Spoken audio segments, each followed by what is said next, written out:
Les États-Unis vont se retirer de l'ensemble de la Syrie, a affirmé ce mercredi 19 un responsable américain. Au moins 2000 soldats américains y sont déployés pour combattre le groupe État islamique. Et dans la journée, c'est le président américain, même Donald Trump, qui décide justement de tweeter sur son compte comme d'habitude pour dire que le combat contre l'EI est finalement terminé. Donc c'était la raison pour l'administration Trump de rester en Syrie. Pour vous aujourd'hui, qu'est-ce qui va changer dans cette zone avec cette annonce? Alors, en termes de géopolitique internationale, en termes de géostratégie internationale, ça rééquilibre carrément toute la géopolitique du Moyen-Orient. Je rappelle que la guerre en Syrie était une guerre de trop. Vous avez vu comment on a éliminé Saddam Hussein. Et depuis qu'on a éliminé Saddam, l'Irak a basculé. Justement, l'Irak a basculé dans l'instabilité totale. Donc il était question quand même, pour les États-Unis à un moment donné, de savoir quelle était leur mission en Syrie. Parce que le président Vladimir Poutine s'était opposé justement à l'intervention américaine.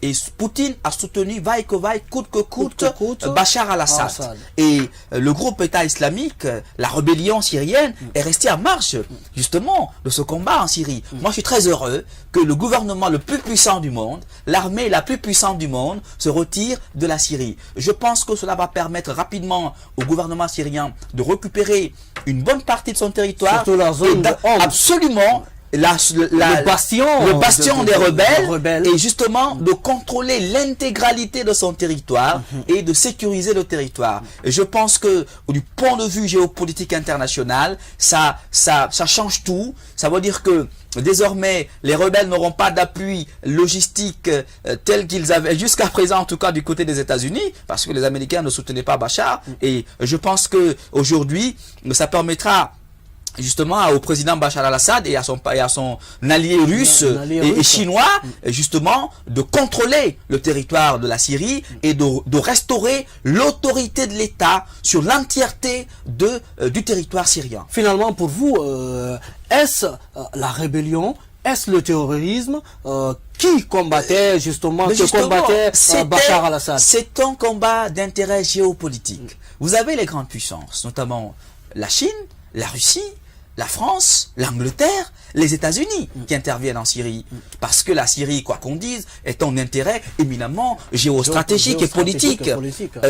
Vous avez Israël, vous avez le Liban, avec le Hezbollah en Israël, vous avez le Hamas, et vous avez pourtant la Palestine, la question palestinienne. Donc, il y a un mélange d'intérêts géopolitiques parce que la Syrie, quand même, n'est pas tellement amie avec Israël sur certaines questions. Donc, il était important pour les Américains de parer à cette situation et peut-être Israël est le pays à combattre dans la région. Absolument. C'est la puissance régionale. Israël, vous avez vu la guerre des 6 jours en 1967, où Israël a battu toutes les armées de la coalition arabe contre Israël. Donc voilà, il y a une histoire forte de cette région dans la géopolitique.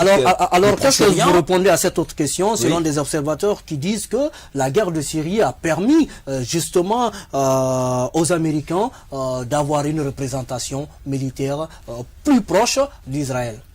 Je pense que c'est vrai. Je pense sincèrement que c'est vrai. Je pense qu'il y a eu, en tout cas, un renforcement de la puissance régionale d'Israël en termes de sécurité. Parce que vous savez, si la Syrie tombe, l'Israël n'a plus de concurrents dans la région.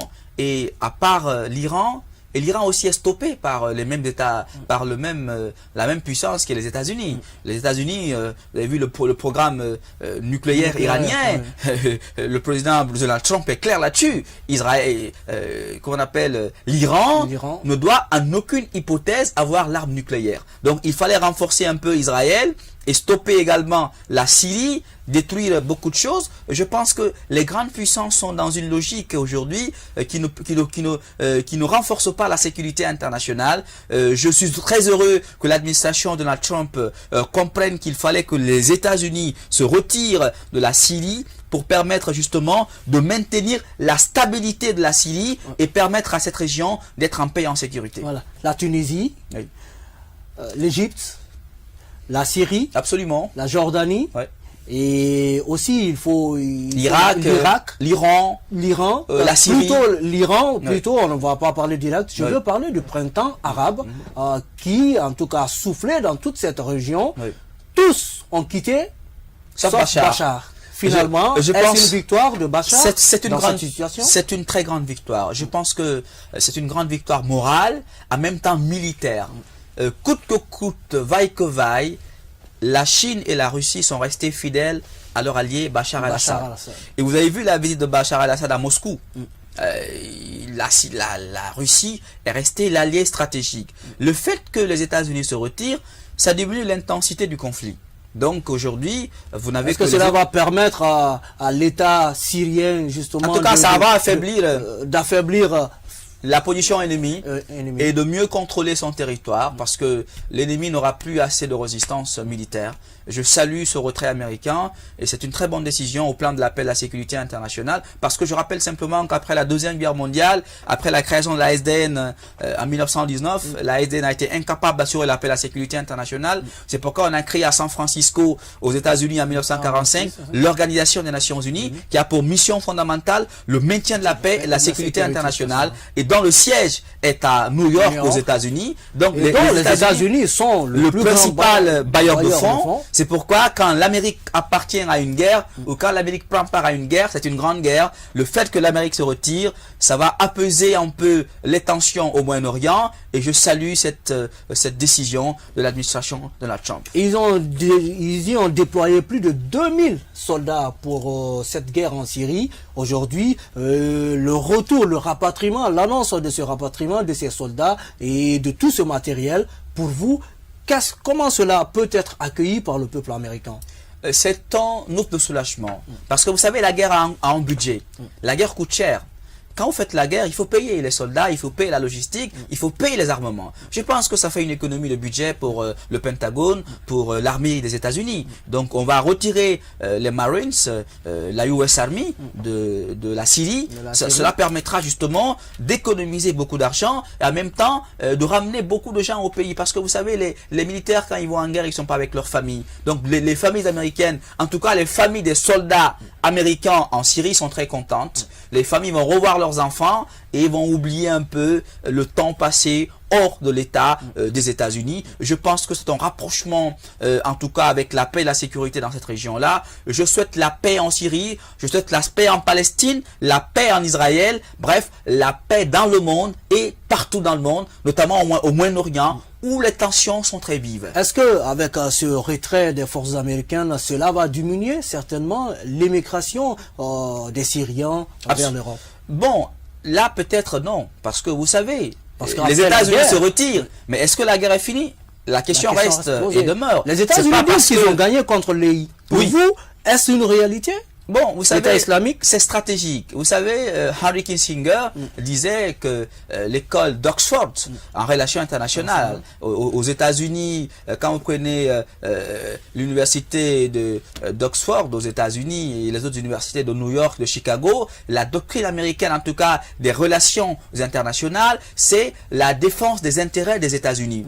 Et les États-Unis ont une politique étrangère bâtie sur l'intérêt des États-Unis. Je pense qu'aujourd'hui, le président Donald Trump peut-être n'a plus intérêt à rester en Syrie. Et je pense que le retrait américain est une bonne... S'il n'a plus intérêt, il a d'autres intérêts quelque part? Absolument, absolument. Et je pense aujourd'hui qu'il a envie de réorganiser la politique étrangère des États-Unis en termes de sécurité internationale. La Syrie n'est plus une priorité. Et vous voyez la coalition que l'Arabie Saoudite mène, notamment au Yémen voisin, en termes de paix et de sécurité. Et vous voyez l'appui des États-Unis parce que l'armée saoudienne est en bonne partie subventionnée également par le Pentagone, par l'état-major des armées américaines à Washington.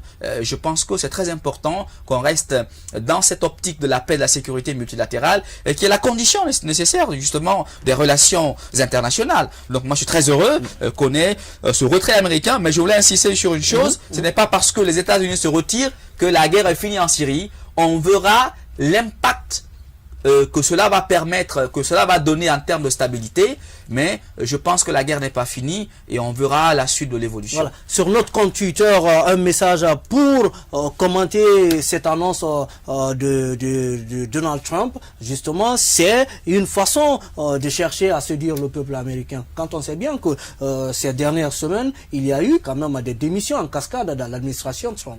Oui, je pense que le président Donald Trump est à... A-t-il envie de se rapprocher du peuple américain? Oui, je pense on est à des élections de mi-mandat et vous savez que les Américains sanctionnent. Il a déjà perdu le mi-mandat. Voilà, donc juste après le mi-mandat, il y a plus de 3 ministres qui se sont suivis et qui ont démissionné. Il y a la présidentielle en tout cas qui pointe à l'horizon parce que son mandat c'est 4 ans. Il est très important de rester centré dans la philosophie du parti républicain, qui est le parti qu'il a porté au pouvoir. Et je pense que il est très important de faire en sorte que la population américaine se retrouve dans la politique étrangère du président Donald Trump. Et cette réalité institutionnelle aux États-Unis est très importante. Vous avez vu les manifestations, notamment par rapport à la guerre au Moyen-Orient. Donc il y a une bonne partie de la population qui n'approuve pas la politique va-t-en-guerre. Mais je pense que ce retrait va rapprocher le président Donald Trump et son administration de la population des États-Unis. Voilà, mesdames et messieurs, nous arrivons à la fin de ce numéro